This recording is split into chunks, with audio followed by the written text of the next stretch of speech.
Hey everyone, so this is my review and unboxing of a pair of shoes from a company called Vessi. And this is a new series I'm going to start up called Awesome Innovation. Hopefully it's awesome at least. I think things that aren't awesome probably go into the Absurd Innovation series on this channel. But these are, while I'm doing an unboxing, these aren't quite brand new. I brought them on a recent trip to the UK that we took. So these were worn exclusively over a 3-week period.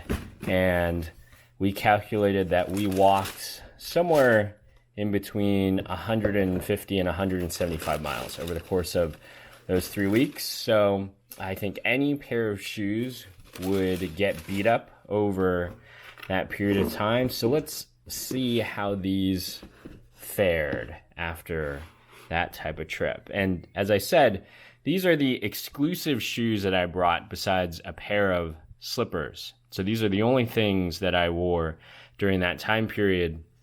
And I opted for this all black version. I got these during their Kickstarter crowdfunding project when they launched this new line. This is their Skyline series. That's the slip-ons, ultra comfortable, breathable, waterproof, lightweight. Those are all the selling points, and even 100% vegan, if that's important to you. And so these are the all black versions. You can see they have this stretchy material with this, I think that's a hexagonal pattern in there. Whatever allows it to stretch is white in between the patterns. So if your foot stretches out the shoe, you'll see some of that white bleed through. And so it's not 100% black. I think that is a drawback because, you know, if you are wearing these and you see a little bit of pattern and there's white in there, it may draw your eye to it, which may or may not be a good thing. You can see after 150 miles, these are beat up, right? You can see the wear in the rubber on the shoe. You can see the wear on the front toe where I've probably kicked some curb or something like that. And the wear continues on the other side here. But that's to be expected. 175 miles, 150 miles of walking, that would happen to any type of shoe. But I brought these on my trip 3 weeks and wore these everywhere. So certainly walking the streets of London, going on hikes, walking on the beach. We were in Normandy, France, and I walked on the beach there with these shoes. I think I was most concerned about the sand getting into the pattern and getting stuck. So I was the most careful while walking on the beach, and they seem to have held up pretty well with, you know, didn't get bits of sand stuck in these. And they were pretty dusty after the beach and after some of the hikes. And the nice thing about these shoes is they're 100% waterproof. And so I just rinsed them off and they cleaned right up. I remember I actually rinsed them off in the shower at one of our hotels, and they dried overnight and looked fresh and new the next day. I remember I unknowingly walked straight into a big puddle, and my son followed me straight through it, and his shoes got soaked through, and his feet were wet for the rest of the day. These kept me completely dry. I didn't feel the puddle at all until I was already through it, and it didn't soak through. My feet were dry. And so they worked as claimed. The waterproofing is something in the nanotech fibers here. It's not a coating. It's not something that will wear off. It's actually in the material. And so that selling point held true. Certainly breathable and lightweight, which was a big selling factor for me. Being a minimalist packer for major trips, I like to pack as little as possible and as lightweight as possible. So that means merino wool shirts, underwear, socks that's antibacterial, anti-odor, where I can just rotate through a couple pairs of shirts and etc. for a whole trip.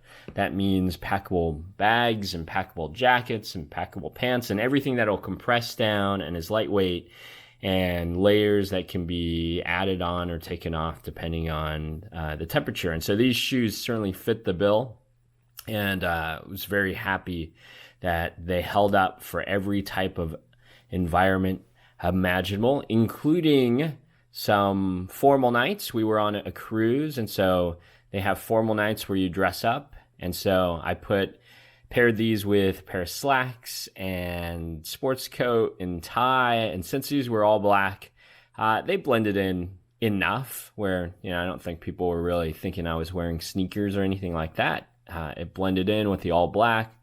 And I figure I'm never going to see any of those people on the boat ever again. And so, if they looked at my shoes and said, those are too casual, they were dressy enough for my purposes. It allowed me to avoid having to pack a pair of heavy dress shoes that are uncomfortable and I'd only wear a couple times during the whole trip. So we avoided that. That was a main concern of mine. So certainly lots of pros with these shoes. I can only think of a couple of cons. So, this type of wearing happened here on the front, and, I played a couple full court games of basketball during the trip, and probably got beat up and stepped on during the course of those types of activities or hiking or something like that.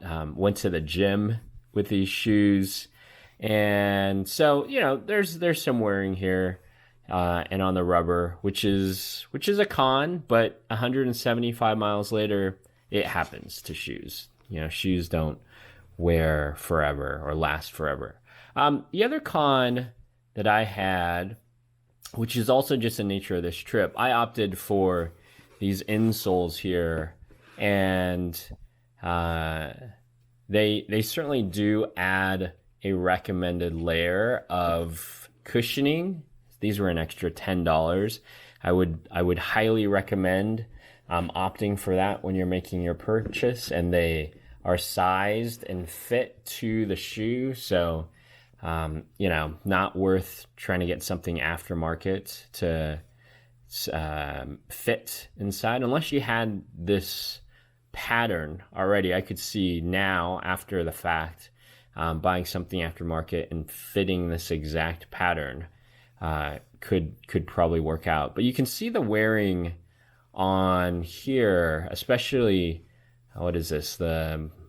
It's not the ball, but right here on my foot, I actually developed some blisters, which was unfortunate during the course of this trip. But we were walking a lot every day, and 3/4 of the way through, maybe 100 miles of the way through, day after day of significant walking, I got some blisters here that took a little bit of time to heal up. I'm not going to fault the shoes entirely. I think just walking that amount of time every day will lead to that. But whatever pattern of my foot, whatever pressure I'm putting on the foot, caused more undue pressure in these areas on both feet. So that was unfortunate. And then the other drawback with these pads, you can see this one here, it's bunched up in the front. And so especially during basketball, lots of running, lots of hard stopping, these pads tended to slide forward. And you can see that's why that type of imprint right here was made, because these slip forward. And so I'd get it bunched up here a bit. I'd get some unevenness in the heel, because now this was short and I was feeling the back of the shoe on this end. So, I don't know exactly what you could do that, you're trying to create a nice, comfortable layer here. Maybe if I had something non-skid underneath, maybe if it was a little bit stiffer, but then you'd be sacrificing comfort at the same time. So a couple drawbacks, but those probably happen to any type of shoe that's out there in the market that you would wear for such a long period of time.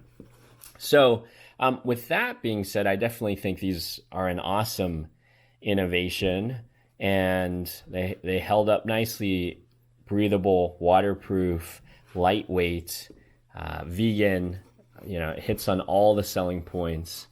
And so if you are a minimalist packer like me, I think it's probably applies more for men who could get by with a limited number of shoes or even one pair of shoes. I highly recommend these. But for the ladies out there, you want something lightweight and you can use it at the gym, daily city walking, and even hiking. And then maybe you bring a couple nicer pairs of shoes for when you're going out at night.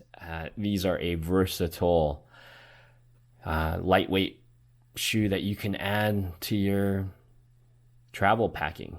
So highly recommended. With that, hope everyone has a good day, and I'll see you guys next time. Thanks.